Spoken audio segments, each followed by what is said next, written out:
How's it going, everyone? My name's Dean. Welcome to some AFL Evolution 2. We got the gameplay, or at least some of the gameplay, coming out throughout the last couple of days, throughout some tutorial videos, as well as, yeah, that's pretty much it. Just through them some tutorial videos. So we've got one for movement, which basically showing, I guess, the new movement of the players, and a little bit smoother there. You've also got a loose ball tutorial, which we'll go through in a second, then a kicking tutorial, which actually shows a fair bit of gameplay. So I'm going to run through that twice as well.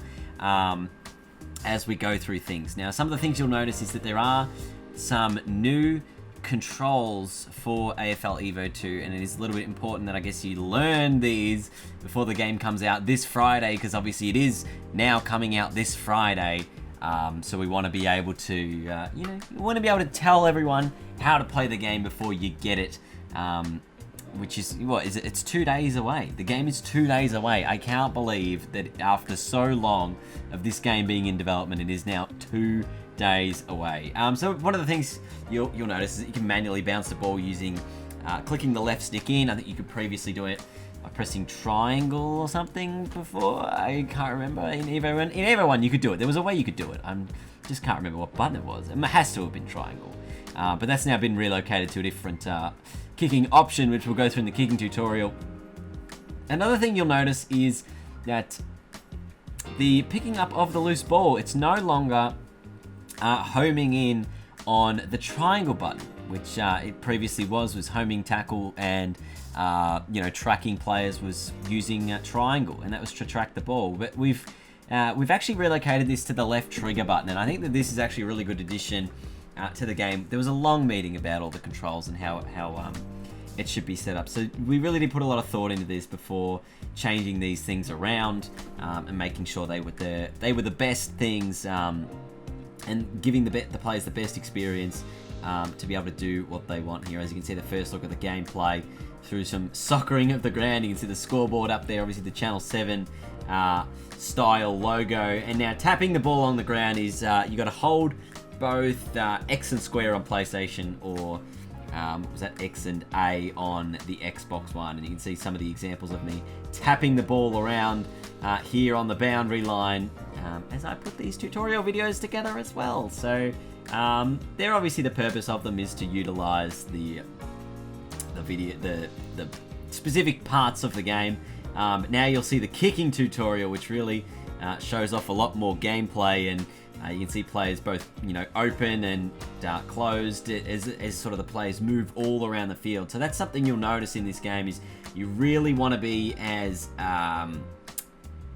composed, I think is probably the word, when kicking the ball forward. There is a number of ways to really go about it in this game. I will be having a gameplay video drop hopefully tomorrow, if not obviously early days Friday, like midnight Friday. I'll probably just do it, so I'll be okay with that.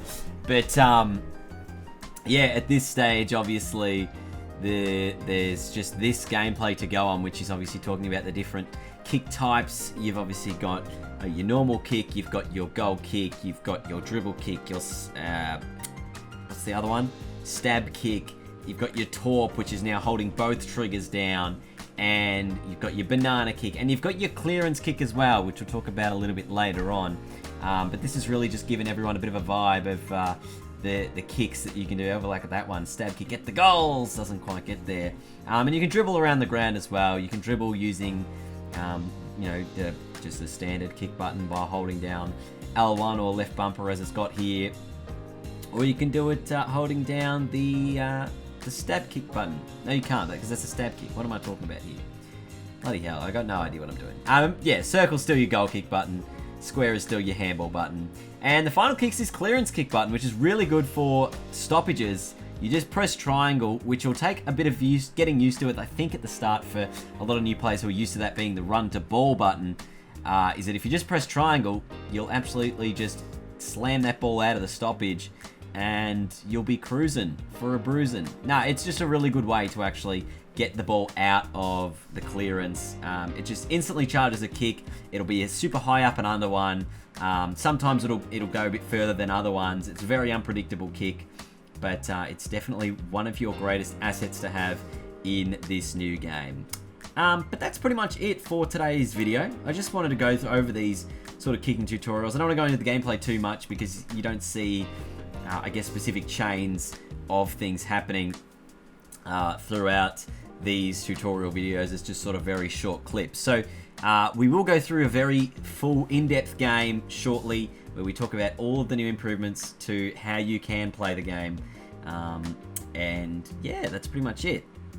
There's going to be more tutorial videos coming over the next couple of days as well, so I may or may not cover those depending on when the game is technically released and when I can start posting videos about it. So that's how it sits right now. Hope you guys enjoy today's video and get ready to learn the new controls. They're not super different, but they're different enough to have a bit of an impact. So see how you go, and until next time, I will see you guys later. Goodbye.